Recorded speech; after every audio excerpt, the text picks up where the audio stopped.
Assalamualaikum warahmatullahi wabarakatuh. Perkenalkan, nama saya Aulia Rahmi dari kelas 11 MIPA 5. Di video ini saya akan menjelaskan 4 indikator dari 8 indikator tentang materi ketenagakerjaan. Pada indikator pertama, kita membahas tentang pengertian tenaga kerja, angkatan kerja, dan kesempatan kerja. Yang pertama yaitu pengertian tenaga kerja. Menurut Undang-Undang Nomor 13 Tahun 2003 disebutkan bahwa tenaga kerja adalah setiap orang yang mampu melakukan pekerjaan guna menghasilkan barang atau jasa, baik memenuhi kebutuhan sendiri atau masyarakat. Yang kedua yaitu pengertian angkatan kerja. Angkatan kerja adalah penduduk yang sudah memasuki usia kerja, baik yang sudah bekerja maupun belum bekerja atau yang sedang mencari pekerjaan. Akan tetapi tidak semua penduduk yang memasuki usia kerja termasuk angkatan kerja. Sebab penduduk yang tidak aktif dalam kegiatan ekonomi tidak termasuk dalam kelompok angkatan kerja. Misalnya ibu rumah tangga, pelajar, mahasiswa, dan sebagainya. Tenaga kerja terdiri atas angkatan kerja dan bukan angkatan kerja.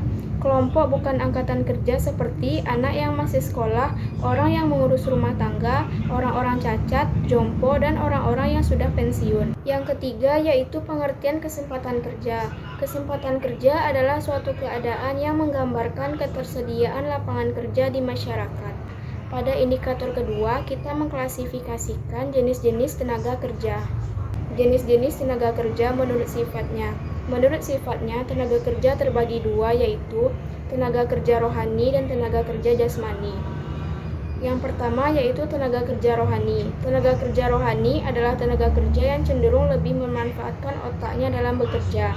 Contohnya adalah manajer perusahaan, direktur, maupun pejabat negara. Yang kedua yaitu pengertian tenaga kerja jasmani.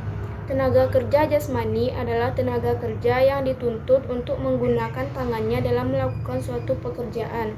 Contohnya adalah buruh satu pabrik maupun buruh tani. Jenis-jenis tenaga kerja berdasarkan hubungan dan produk.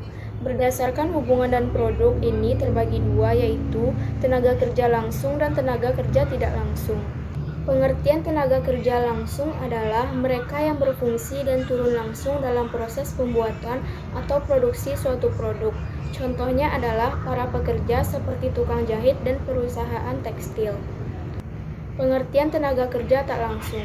Tenaga kerja tak langsung adalah orang yang cenderung memiliki tugas lebih ke fisik. Contohnya adalah manajer, supervisor, maupun direktur.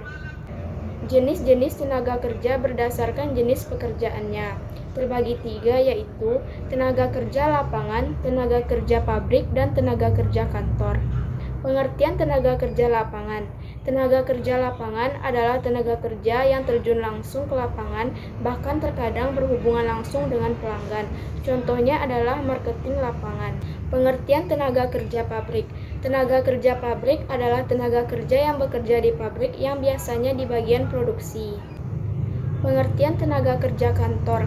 Tenaga kerja kantor adalah tenaga kerja yang bekerja di kantor seperti tenaga administrasi dan keuangan. Pada indikator ketiga, kita membahas tentang pengertian upah. Upah adalah pembalas berupa uang dan sebagainya yang dibayarkan untuk membalas jasa atau sebagai pembayar tenaga kerja yang sudah dikeluarkan untuk mengerjakan sesuatu. Pada indikator keempat, kita membahas tentang faktor-faktor yang mempengaruhi besarnya upah. Faktor pertama yang mempengaruhi besarnya upah yaitu permintaan dan penawaran tenaga kerja. Secara umum, tingkat upah bisa dianalisis dengan hukum penawaran dan hukum permintaan, di mana penawaran lebih besar daripada permintaan, tingkat upah cenderung turun, dan sebaliknya, jika penawaran lebih kecil dan permintaan maka upah itu cenderung menaik. Yang kedua yaitu kesempatan pemberian kerja dan penerimaan kerja, di mana permintaan dan penawaran tenaga kerja bertemu pada saat wawancara seleksi kerja. Dalam wawancara ini, pemberi kerja dan penerima kerja lazimnya melakukan tawar-menawar tentang jam kerja atau upahnya. Yang ketiga yaitu upah minimum. Upah minimum adalah upah standar yang diterima agar mereka dapat mempertahankan kesejahteraan dan hidup layak, sehingga tidak hidup di bawah garis kemiskinan.